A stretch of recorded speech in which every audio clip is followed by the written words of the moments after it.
Mesa de debate, primera mesa de debate, innovación en la sostenibilidad de la industria. Sube al escenario el moderador, que es Juan Antonio Jiménez, presidente de FEMETE. También le acompañan Felipe Afonso El Javer, viceconsejero de Industria, Comercio y Consumo, Gonzalo Piernavieja Izquierdo, director de I+D+I del ITC, y José Miguel Guerrero Sedano, presidente de Confemetal. Muy buenos días de nuevo. Aquí estamos con una mesa interesantísima, que además hemos tenido la introducción por parte de Ana Zurita. El concepto de desarrollo sostenible es ampliamente conocido. Tenemos tres grandes pilares, ¿no? El social, el económico y el medioambiental.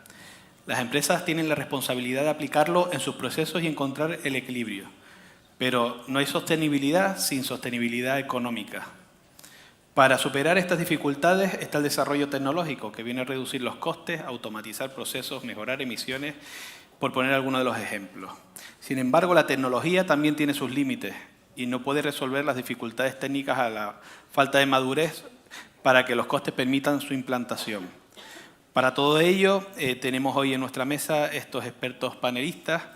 Y me gustaría empezar con José Miguel. Sí les voy a comentar que les voy a ir lanzando preguntas y la dinámica es, bueno, pues se las lanzaré a algunos, pero podemos interrumpirnos educadamente o complementar y hacemos un debate más vivo que yo creo que puede ser más interesante. José Miguel, tú que estás en el ámbito nacional e internacional,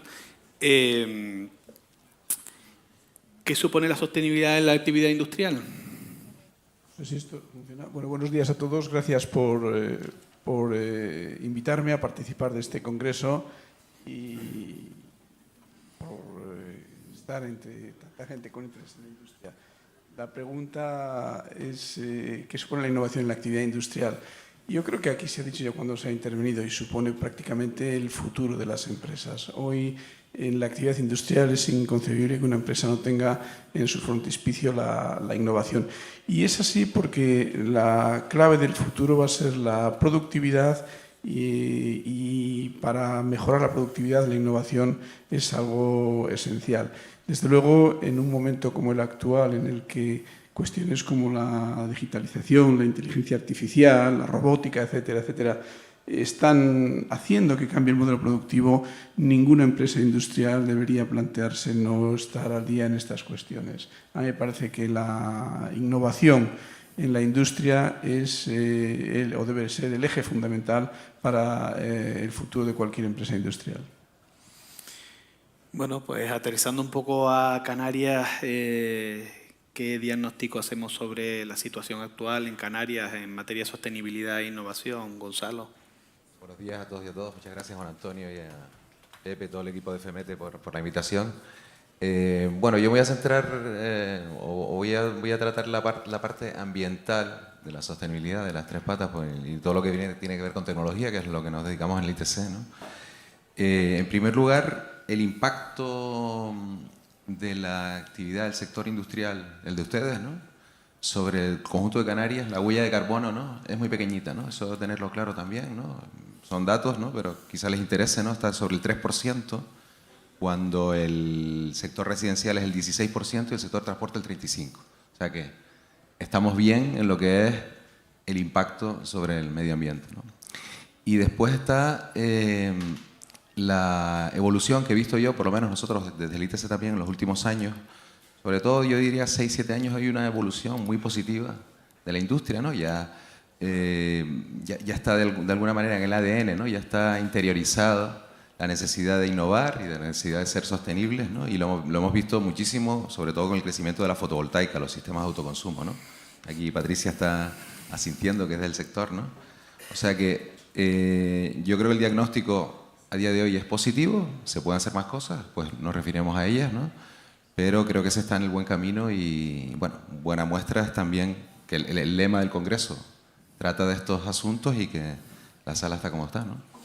Sí, curioso, ¿no? Que sea el 3%, cuando realmente yo creo que en la cabeza de todos pensamos que la actividad industrial puede ser mucho más, ¿no? Y que el 3%... Eso es. Oye, quitando la producción de energía y el tratamiento de agua. Por ejemplo, el tratamiento de agua es casi el 5%, ¿vale? O sea que me estoy refiriendo, no está el sector industrial como tal claramente especificado. Nosotros es que asesoramos al gobierno en esta materia, ¿no? Y pone, pues, el epígrafe es siderurgia, metal y otras industrias, ¿no? Quitando también la alimentaria. La alimentaria es un 1%. Muy bien. Bueno, la campaña puesta por la industria legal se ha asociado a la regulación de empresas que están en una situación ilegal o alegal, pero este proyecto va mucho más allá de este concepto, ¿no? Felipe, ¿de qué manera crees que apuesta por la industria legal beneficia también a la sostenibilidad en la actividad industrial? Bueno, antes que nada, gracias por la invitación a participar en este congreso y enhorabuena por todo el programa tan fantástico que tienen. No hay sostenibilidad en la ilegalidad. O sea, el concepto de sostenibilidad, fijándola en el medio plazo, en el largo plazo, pues no va unido nunca a la ilegalidad. Eso es evidente. En cualquier momento puedes tener un problema legal. Va siempre unido a la incertidumbre a la hora de planificar. Si tienes un local que es absolutamente ilegal, que no tiene licencia, que tiene expediente, lo que sea, pues obviamente esa empresa vive en la incertidumbre. Yo creo que la legalización va unido a la sostenibilidad, a la posibilidad de tener ayudas públicas, porque obviamente si no está legalizado no tiene ayudas públicas, y a la posibilidad de planificar en el tiempo las inversiones que realiza desde la certeza de que la puedes mantener. Por lo tanto, nosotros estamos apoyando, se han duplicado las cantidades económicas que tienen que ver con esta campaña y además queremos que tenga seguridad también en el tiempo, ¿no? Y que no se interrumpa por los distintos cambios presupuestarios, los inicios del presupuesto, los fines de otros, sino que tenga esa seguridad. Por lo tanto, felicidades por esa campaña y de luego siempre estaremos apoyándola. Sí, bueno, lo podemos ver perfectamente como en nuestras campañas o visitas, sobre todo, pongo un ejemplo, ¿no? En el caso de los talleres de reparación, los vamos a visitar y los que están ilegales, pues no podemos tener control por ejemplo, de sus recogidas que tienen que hacer de diversos productos, de aceites, etc., neumáticos y demás, y todo eso que está dentro del mundo ilegal no lo podemos controlar, claro. Aquí sí es cierto que esta campaña de apuesta por la industria legal y legalizar las empresas va mucho más allá porque de alguna manera también incentivamos a estas empresas que están fuera de la legalidad a trabajar no solo en pro de que paguen sus impuestos, sino también en llevar las cosas como tienen que llevarlas, ¿no? Muy bien. José Miguel, hablábamos en estos días sobre no solo sostenibilidad, sino la sostenibilidad económica, porque nos llenamos la boca de hablar de sostenibilidad, pero creo que la sostenibilidad sin esa sostenibilidad económica para las empresas es un problema importante y a veces nos ponemos la soga en el cuello, ¿no? ¿Qué opináis sobre eso? Además, esta la lanzo para cualquiera de los tres, porque creo que puede ser muy interesante. Es decir, que sabemos que el camino que tenemos que seguir, pero sí es cierto que cuando las exigencias son demasiado altas, las empresas se ven con el agua al cuello, ¿no? Sí, las cosas tienen que ser viables. Sí. Creo que va la definición de la vida misma, ¿no? Las cosas tienen que ser viables. Es evidente que la sostenibilidad también es una oportunidad. La economía circular es una oportunidad. Reducir costes energéticos es bueno para el sector. La eficiencia energética es buena, pero obviamente hay que poner siempre objetivos razonables, objetivos viables. Difíciles de conseguir, pero viables. Y yo creo que a veces no es así, ¿no? A veces desde los despachos pues no se conoce tanto la realidad y se diseña un mundo feliz sin contar con el esfuerzo que hay que hacer para intentar conseguir vivir todos los días, ¿no? Por lo tanto, hay que apostar por la sostenibilidad. El futuro está en la sostenibilidad, eso es evidente. Es una oportunidad económica para la viabilidad, para la eficiencia energética, para la economía circular. En Canarias se está haciendo mucho. Yo creo que la empresa canaria está muy concienciada de que tiene que ir su futuro unido a la innovación y a la sostenibilidad, que además es una manera muchas veces de superar los problemas en esa economía circular, de la lejanía y de la insularidad. Pero todos los objetivos deben ser difíciles de conseguir, pero viables. Si no, no son objetivos, si no son otra cosa, ¿no? Sí, yo si me permites, y quizá también un poco enlazando con lo que antes decía y que se me pasó la idea central, es que la sostenibilidad en general se suele asociar a cuestiones medioambientales y desde el punto de vista de empresarios yo creo que hay que abrir el foco y abrirlo ampliamente. Hay cuestiones como la económica o la sociolaboral, la seguridad, la salud, que son lógicamente cuestiones que tienen que hacer sostenible a una empresa. Y desde el punto de vista de Confemetal, si hay algún sector que tiene eso en el frontispicio es la industria. Todo esto debe de contribuir o debe de suponer una reindustrialización inteligente que es en la que creo que todos estamos inmersos, ¿no? Y dicho eso, las cuestiones, los retos son importantes y todos los sabemos, pero en nuestra opinión, desde luego, las soluciones pasan generalmente por el sector industrial. Y medioambiental, ¿no? Pero respecto a la económica, ¿no? Está claro que el sector, la atomización del sector, ¿no? O sea, son micropymes, empresas de menos de 10 empleados y, bueno, hay poco músculo para innovar y para innovar también en la sostenibilidad, ¿no? Pero hay un ejemplo buenísimo que es el de la fotovoltaica, ¿no? O sea, la fotovoltaica está haciendo, pues, reducir los costes. El sector industrial es el sector perfecto para meter fotovoltaica. O sea, quien no lo ha hecho, pues hay que animarse ya, ¿no? Porque es que está el sol dando el día en las naves industriales, ¿no? Aquellas pues, industrias que tengan naves, ¿no? O sea que es fundamental. Y también aconsejar, si están asociadas las empresas en polígonos, intentar promover comunidades energéticas industriales. Se está avanzando poquito a poco porque es complicado, ¿no? Pero se pueden conseguir ahorros considerables, ¿no? Del 25, el 30% respecto a la factura normal, ¿no? Y después, para avanzar de cara al futuro, ¿cómo hay que hacer? Hay que aprovechar las ayudas que hay del gobierno. Las ayudas del gobierno han crecido muchísimo en los últimos años, ¿no?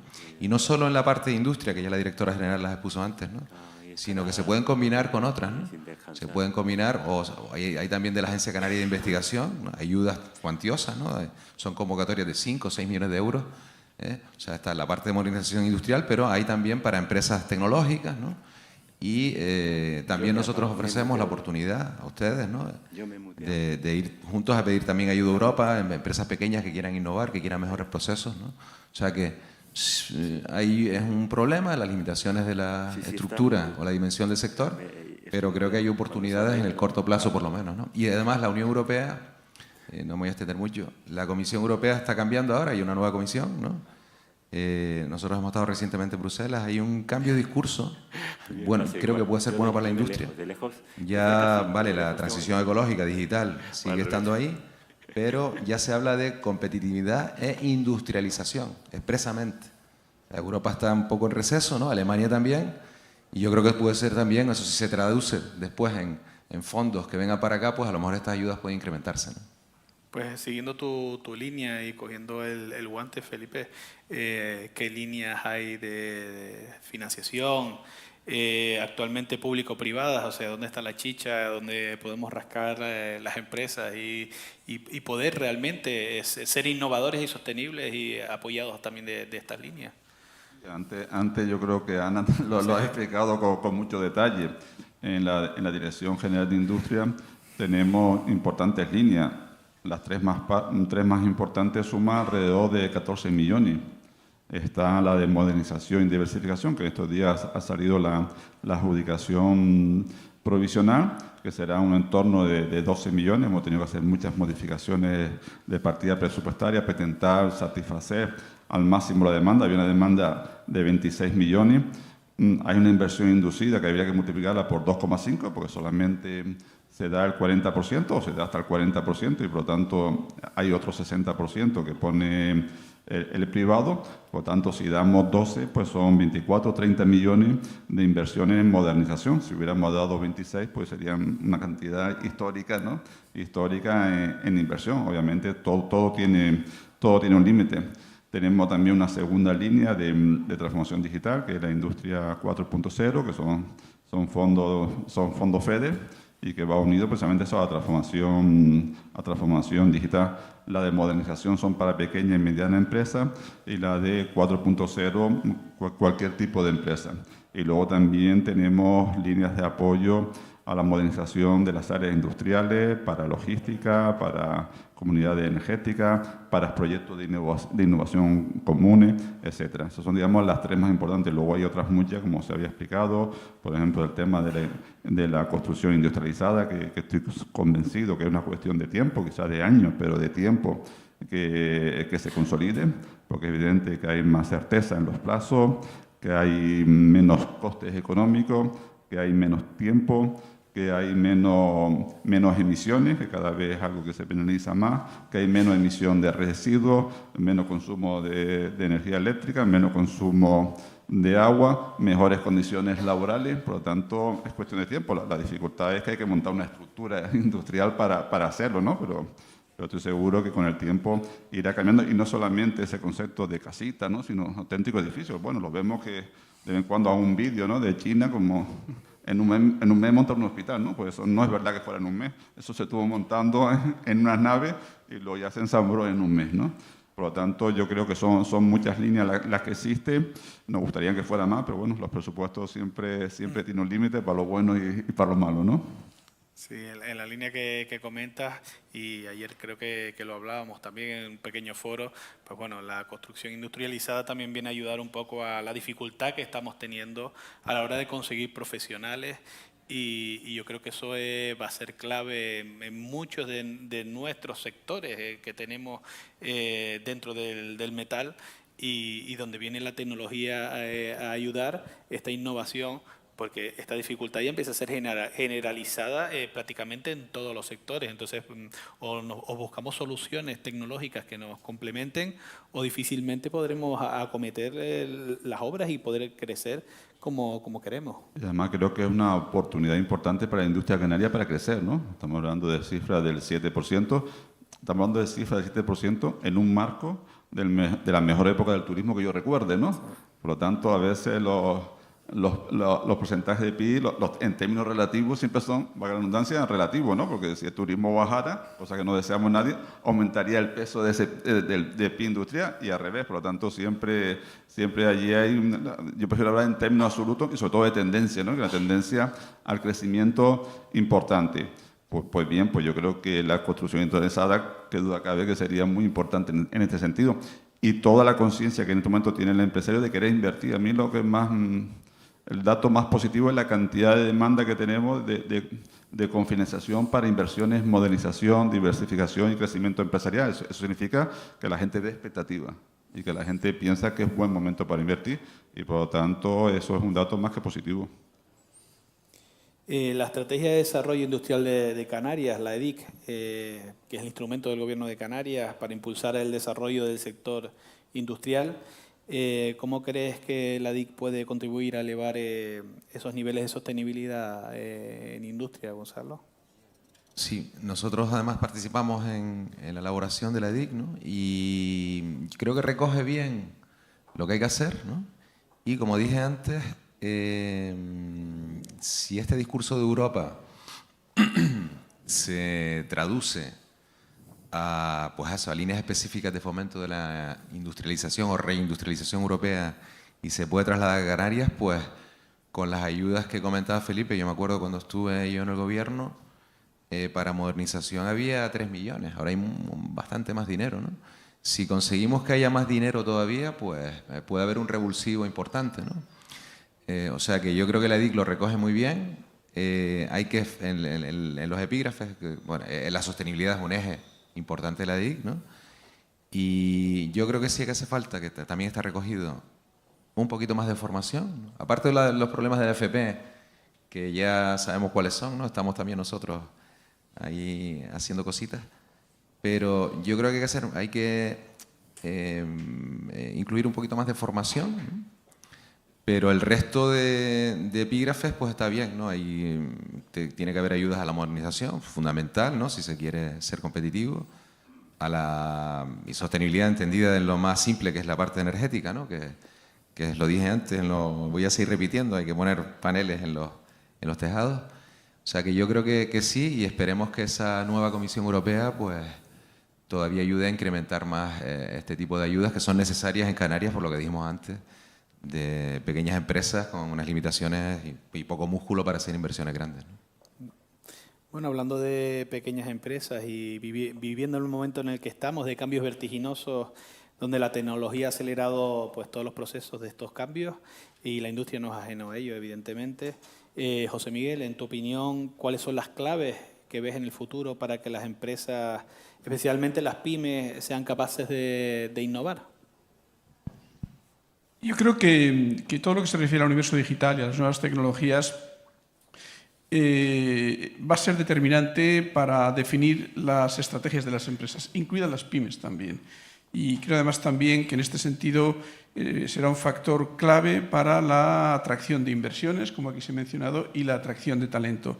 Y en este sentido yo creo que sí que hay tres claves definitivas. Por un lado, en el ámbito de la inversión, tanto en términos financieros como fiscales, me parece que hay que darle seguridad jurídica, que es una cuestión clave para que cualquier empresa invierta. En segundo lugar, tiene que mejorar la conexión entre las empresas, que al final son las que en última instancia la investigación básica la llevan a productos. Y en tercer lugar, y yo creo que será clave para el futuro, la gestión del talento. La formación de los trabajadores es un aspecto crucial para esa mejora de productividad que será determinante en el futuro de las empresas. ¿Crees que la Unión Europea ha dado con la senda adecuada? Porque llevamos escuchando la reducción de la productividad en la industria en los últimos tiempos y parece que el diagnóstico lo tenemos claro y qué es lo que hay que hacer, pero a nivel personal, ¿crees que realmente nuestros gobiernos, instituciones y también el empresariado va a poder lograr alcanzar otra vez esos niveles de productividad que teníamos en otra época y que son fundamentales para que sigamos con una buena salud?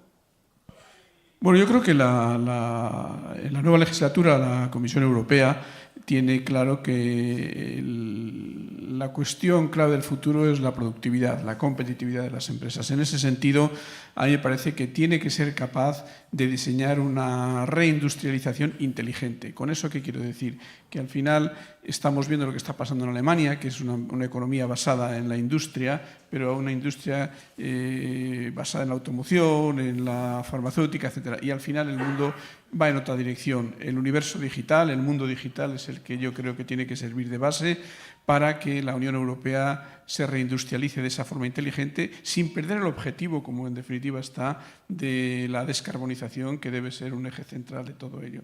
Pero se basa todo, en definitiva, en la mejora de productividad y para ello lo que la Unión Europea tiene que replantearse, desde mi punto de vista, el futuro industrial de una manera distinta como lo ha hecho en los últimos años. Sí, esto es a nivel de cosecha propia, pero sí pienso que la Unión Europea ha patinado sobre todo con el vehículo eléctrico y lo estamos viendo como se empiezan a cerrar plantas, producciones, fábricas en Alemania, que ha reducido absolutamente sus niveles de productividad, competitividad y evidentemente van a pasar momentos de dificultad. Y bueno, yo creo que también es de sabios rectificar, ¿no? Cuando las cosas no se pueden, no van en el camino que deberían de ir, pues también habría que ver de qué manera tener un poco de cintura para rectificar. Y ahí vuelvo a la sostenibilidad económica, es decir, esas empresas que eran rentables, que hoy en día ya empiezan a tener dificultades, volver a ser rentables. Lo primero que dijimos, ¿no? La viabilidad. O sea, los proyectos todos deben ser viables, deben ser exigentes, deben ser objetivos difíciles de alcanzar, pero viables, ¿no? Porque si no, pues lo que pasa es que se terminan cerrando las empresas, se termina acabando con la industria. Yo creo que Europa cometió un gravísimo error en la segunda mitad del siglo XX, que fue perder su autonomía estratégica en materia primaria, sectores primarios, en la industria, porque perdió competitividad y prefirió apostar directamente por el sector servicio. Pero yo creo que la pandemia nos demostró lo ingenuo y lo débil que significa, y el escenario geopolítico mundial nos ha demostrado el grave error que ha significado esto. Tenemos que aumentar nuestra autonomía estratégica de manera considerable, No se trata de lo que uno habla de soberanía alimentaria, eso es absurdo, eso es imposible, es inviable y además ilógico, pero sí la autonomía estratégica tenemos que ser capaces de cubrirnos con una parte importante de nuestra propia producción, nuestro propio consumo. Eso es evidente. ¿Hasta cuánto? Bueno, lo que sea posible y lo que sea capaz de conseguir, porque si no Europa se seguirá debilitando y será un lugar, como dice alguno, para ver magníficos museos sobre lo que se hace un gran esfuerzo para intentar mantenerlo, ¿no? Tenemos que, y no solamente la economía de servicios es fantástica, que duda cabe, a Canarias la ha sacado del hambre, la ha sacado de la miseria, todo el apoyo del mundo al turismo y ojalá vinieran más turistas, lo digo en época muy difícil de decirlo, pero ojalá vinieran más, pero también tenemos que apostar de manera muy clara por la diversificación y por la autonomía estratégica de los distintos sectores económicos. En ello va la potencia misma de Europa. Sí, bueno, creo que lo hemos hablado en muchas reuniones. José Miguel siempre ha estado en Cofemetal a pico y pala en ese sentido, es decir, que España está muy centrado en servicios y lo vamos viendo como los datos no son malos en España, pero sí es verdad que nos estamos olvidando de esa productividad, esa competitividad y nuestras industrias, que son los que nos harán ser un país fuerte en el futuro, ¿no? Y que no, bueno, pues al fin y al cabo, pues los turistas están hoy, pero mañana deciden cambiar rápidamente a otro destino y bueno, nos podemos ver en una situación bastante compleja, ¿no? Por suerte las cosas van de otra manera. La crisis energética declarada en Canarias, en nuestro territorio, parece uno de los grandes retos del Gobierno para garantizar el suministro. El cero energético amenaza a nuestras puertas una y otra vez y sabemos que tenemos un sistema obsoleto y excesivamente contaminante. Parece que todos los cambios que se plantean nos llevaría unos buenos años como mínimo, ¿no? ¿Crees que la situación energética de Canarias, Felipe, es un problema para la sostenibilidad industrial? Evidente que es una debilidad, ¿no? La situación energética de Canarias en este momento es una debilidad. Yo vuelvo a insistir en la viabilidad, no se ha apostado por modelos viables a corto y medio plazo, se ha fijado modelos sin comprobar exactamente a qué ritmo irían esos otros modelos y el resultado es la debilidad que en estos momentos vivimos en Canarias, ¿no? Donde necesitaríamos mucha más potencia energética de la que tenemos y a ser posible mucho más barata, ¿no? Y por lo tanto es una debilidad que yo creo que desde la industria se está en condiciones de combatir y de crear alternativas, pero hay que apostar con visión por ellas, ¿no? Todo genera siempre una crítica, es imposible siempre el consenso 100%, impropio de una sociedad plural y de una sociedad moderna, pero bueno, explicando las cosas y desde la pedagogía yo creo que la sociedad tiene que ser consciente de la debilidad en este momento del sistema energético en Canarias y por lo tanto tenemos que buscar fórmulas sostenibles, fórmula que nos dé autonomía energética, pero también pensando en la viabilidad, que las cosas llevan unos plazos y en esos plazos tiene que haber una respuesta sólida ante cualquier crisis y tiene que estar garantizada que si hay un crecimiento de la economía, exista ese suministro energético, ¿no? Si todos los coches fueran eléctricos no habría manera de encender la luz en casa, ¿no? Por lo tanto, tenemos esa debilidad y esa debilidad que de una manera u otra tenemos que combatir con inversiones, con realismo y a la vez con una misión en la sostenibilidad.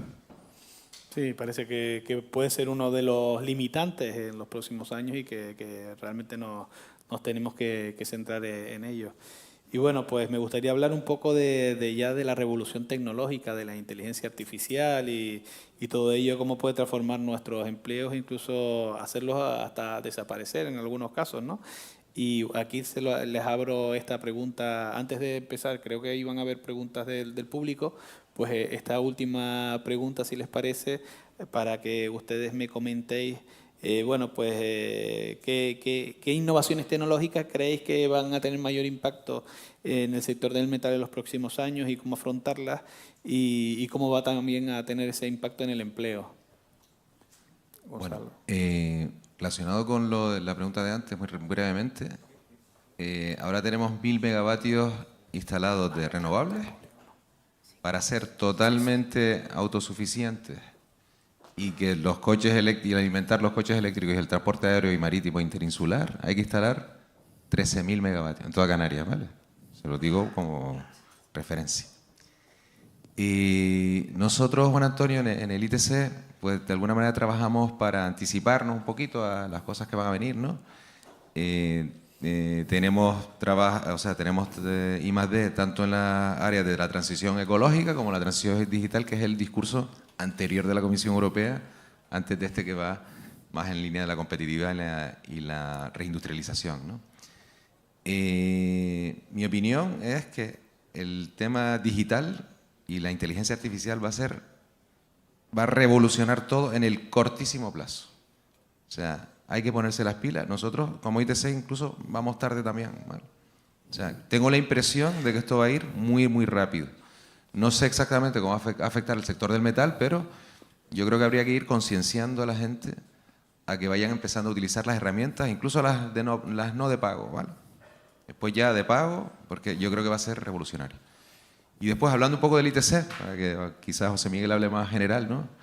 Nosotros trabajamos precisamente con la idea de poder diversificar la economía de Canarias, pero no ahora ni mañana, porque es muy difícil, no hay tradición tecnológica, no estamos acostumbrados no estamos en el País Vasco, en Alemania, ¿no? Entonces, aparte de las energías renovables, que he hablado mucho, ¿no? Y esas comunidades energéticas, estos sistemas, estas microredes, para precisamente hacer más resiliente la industria, en el caso, por ejemplo, de Uncero, nosotros vemos otros sectores interesantes, ¿no? Hay el sector, por ejemplo, de la biotecnología, es interesante. Nosotros tenemos también alguna actividad en este sector, ¿no? El sector de las energías renovables marinas, aquí también están representantes. Creemos que es muy interesante. Esto no va a ser inmediato, va a ser medio plazo, pero va a generar mucha demanda en el sector de ustedes. O sea, es industria metálica totalmente, ¿no? Y ya nosotros estamos moviendo, en Gran Canaria estamos moviendo las primeras bancos de ensayo en zonas portuarias, o sea, en el mundo portuario. Creemos que puede haber movimiento en el corto o medio plazo. Y después hay otro sector interesante que nosotros estamos intentando también promover, que es la tecnificación o la robotización del sector primario. Va a ser un reto, ¿no? Es muy poquito en el PIB, el sector primario, pero es necesario fomentarla y tenemos algunas ideas para empezar a aprovechar o que haya un relevo generacional también vinculado a la FP y que empiece a haber robots en el campo, que ya está viéndolo en otros sitios tradicionalmente agrícolas. O sea que esos son los nichos, algunos de los nichos que veamos dentro de este mundo de la energía, agua, residuos y movilidad, ¿no? El tema del residuo también es importante, ¿no? Lo que pasa que con el metal, me refiero al aprovechamiento energético de los residuos con el metal, tiene poco que ver, pero puede ser también un nicho importante en el sector ganadero. Sí, yo en este sentido me gustaría decir que estamos inmersos, y yo creo que todos somos conscientes, en un cambio de modelo productivo al que se van a dedicar y se están dedicando inversiones que todavía estamos lejos de conocer cuál es el límite, por una parte. Y en lo que se refiere al sector, la digitalización, la inteligencia artificial, la robótica, etcétera, esto deben ser los ejes que guíen el futuro del sector, claramente la actividad del sector. Y lo deben hacer en dos frentes. Por un lado, evidentemente, como usuarios de nuevas tecnologías, y en segundo lugar, porque el sector va a ser impulsor, va a ser además desarrollador, va a ser fabricante, va a ser instalador y va a ser mantenedor de muchas de las cuestiones que están relacionadas con este mundo. Y quiero poner un ejemplo que ahora está muy de moda, y es el tema de los centros de datos. Los centros de datos, que ahora las inversiones son cuantiosísimas, son miles y miles de millones de inversión, al final tienen un reflejo importante en el sector del metal como tal. Y es cierto que se pueden perder empleos, claro, pero se ganarán otros empleos. Por eso la clave del futuro, sin ninguna duda, es la gestión del talento, desde mi punto de vista. Oye, Juan Antonio, una cosa importante para el sector. Y dos también, Gonzalo, lo que tú quieras. No, ya lo último, que hablo mucho. La fabricación aditiva, ¿no? Nosotros estamos promoviendo la fabricación aditiva, hemos empezado por el sector médico, que son hierros también, ¿vale? Estamos hablando de fabricación aditiva metálica, ¿no? Creemos que en ese sector no se van a perder puestos de trabajo, sino que va a crearse se podrían crear puestos de trabajo, ¿no? Creemos que hace falta incrementar un poco la competitividad en el mecanizado, ¿vale? Y estamos estudiando a ver las necesidades que hay, porque ya tenemos varios robots, ¿no? Que pueden fabricar y mecanizar piezas grandes ya de hasta 2 metros, ¿no? O sea que creo que es otro sector que puede ser interesante, podemos hablar, ¿no? Si tienen interés. y compartir con nosotros sus inquietudes, porque estamos precisamente nosotros desde el ITC y con el gobierno pues, valorando las necesidades de meter, meter fábricas, o sea, meter máquinas para impresoras 3D metálicas, ¿no? Y para ver qué impacto positivo pueden tener en la industria del metal, sobre todo en la industria portuaria, aeronáutica, pero también en el metal, el sector de ustedes, ¿no? Pero en el metal la fabricación aditiva es una realidad ya desde hace mucho tiempo. De hecho, ahí en el País Vasco, donde está el clúster de maquinaria industrial... Pero aquí no, José Miguel. Ya, claro, estoy de acuerdo. Claro, hablando un poco general, la fabricación aditiva en el metal es una realidad ya desde hace mucho tiempo. Lo que pasa es que se irá extendiendo, incluso pues ahora ya se está hablando de la industrialización de la construcción a través de la fabricación aditiva, ¿no? ¿Qué pasa? Que los vascos tienen todas las industrias al lado, aquí está atomizado el sector y una impresora 3D vale 500.000 euros, ¿no? A ver quién se la compra, ¿no? No, mencionaba eso como digamos, actividad que ha sido en los últimos años y de futuro de la industria de maquinaria española. Sí, bueno, hablan la inteligencia. El otro día escuchaba en una charla que la inteligencia artificial va a acelerar los procesos 5 veces por encima de lo que fue Internet. Y Internet para nosotros fue un cambio absolutamente radical. Es decir, que no sé si vamos a poder seguir tan rápido esos cambios. Y aquí una de mis preocupaciones, ya te cedo la palabra, Felipe, una de mis grandes preocupaciones es cómo lo vamos a hacer con la formación. Porque ni nuestros docentes van a estar preparados. Nosotros ya hemos empezado a hacer desde la casa charlas sobre iniciación, sobre inteligencia artificial y demás, pero creo que ese es uno de los grandes retos que tenemos, porque casi vamos a tener que enseñar a la gente dentro de nuestras propias empresas. Sí, cuando yo era jovencito y mi padre me explicó cómo era su juventud, yo pensé que mi padre había vivido en la prehistoria, ¿no? Cuando yo se lo conté a mi hija, yo mismo estaba pensando, yo también viví en la prehistoria, ¿no? Porque el nivel de cambio de generación en generación es espectacular. Yo creo que la diferencia ahora es que los cambios no van a ser de generación en generación, sino que cada generación, a la velocidad de la inteligencia artificial, que algunos llaman velocidad artificial, va a vivir varios cambios muy importantes, o va a ser constante los cambios y muy importantes a lo largo de su vida, ¿no? Yo creo que la transformación, la innovación, la inteligencia artificial no solamente tiene que ver con qué se hace y cómo se hace, sino cómo se toman las decisiones, cómo se forman las personas que lo hacen. Creo que lo va a dominar todo, ¿no? Lo va a dominar todo a un nivel de velocidad que hoy posiblemente no somos capaces de imaginar, ¿no?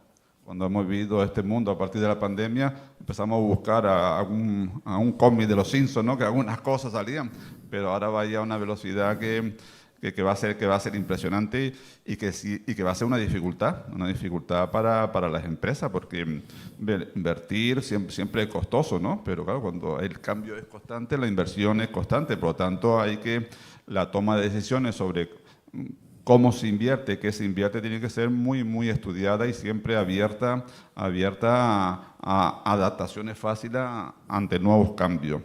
Y la formación, por supuesto, la formación vivimos bueno, yo creo que los chicos de hoy día están más formados, los que están formados están mucho más formados que los de nuestra época, pero su nivel de formación de cara al futuro tiene que ser, siempre se ha dicho que hay que estudiar toda la vida, ¿no? Pero el suyo va a ser mucho más intenso para adaptarse continuamente. Se dice que la brecha digital cambiará cuando los jóvenes sean mayoría y los que hoy no nacieron en aquella época desaparezcan, pero yo creo que la brecha va a existir siempre en la medida de que la velocidad, no todo el mundo va a ser capaz de seguirla y que cada vez exige más profesionalización en las empresas de personas preparadas para adecuarse constantemente a esos cambios, porque la brecha en ese sentido no todo el mundo va a seguir el ritmo, adaptarse a los cambios. O sea, a veces nos cuesta aprender lo que hay, ¿no? Y cuando te lo cambian, pues tienes que empezar de nuevo, ¿no? Y entonces yo creo que allí la formación permanente y de tener talento con capacidad de adecuarse a los cambios permanentes, yo creo que va a ser esencial. Sí, mi sensación es que estamos en el momento la Tierra es plana y los cambios van a ser absolutamente drásticos próximamente. Bueno, nos queda 1 minuto y medio de reloj y bueno, me gustaría que terminaran con un titular que se quede nuestro público para que se lleven a casa y nos centremos en esta mesa de debate que ha sido interesantísima. José Miguel, sí, empezamos por ti. Yo, en menos de un minuto, yo creo que se habla mucho de la transformación ecológica, de la transformación digital, y yo creo que otra de las grandes transformaciones es la transformación de cómo se hacen las cosas, es decir, de cómo se operan las empresas y de qué manera se operan las empresas se va a transformar completamente también. Sí, yo muy breve, ya comenté antes un par de consejos, ¿no? Intenten innovar todo lo que puedan, métanse en inteligencia artificial con lo que puedan, y todo lo que hagan en materia de sostenibilidad, comuníquenlo, tanto si entregan productos o servicios, comuníquenselos a los clientes, ¿no? Tiene que haber también una sensación en el cliente que, oye, te está atendiendo una empresa que es sostenible, ¿no? Básicamente es mi consejo. Un reconocimiento a la industria canaria. Ana y yo visitamos muchas empresas, muchas industrias, nos gusta estar dentro de las naves y vemos cosas que no nos imaginábamos que existen en Canarias. Por lo tanto, un reconocimiento. Normalmente somos muy autocríticos todos con nosotros, siempre los canarios, pero sin caer en la autocomplacencia, porque hay que seguir trabajando y hay que seguir evolucionando, pero creo que el empresariado canario está haciendo los deberes. Pues muchísimas gracias a nuestros panelistas, espero que les haya gustado y bueno, yo como conclusión simplemente decirles que evidentemente vienen tiempos de cambios, que la inteligencia artificial será una realidad, pero la inteligencia humana va a tener que seguir estando ahí, que no tengan miedo al cambio, que podemos con ello y simplemente nos adaptaremos y nada, muchas gracias y que sigan disfrutando el Congreso.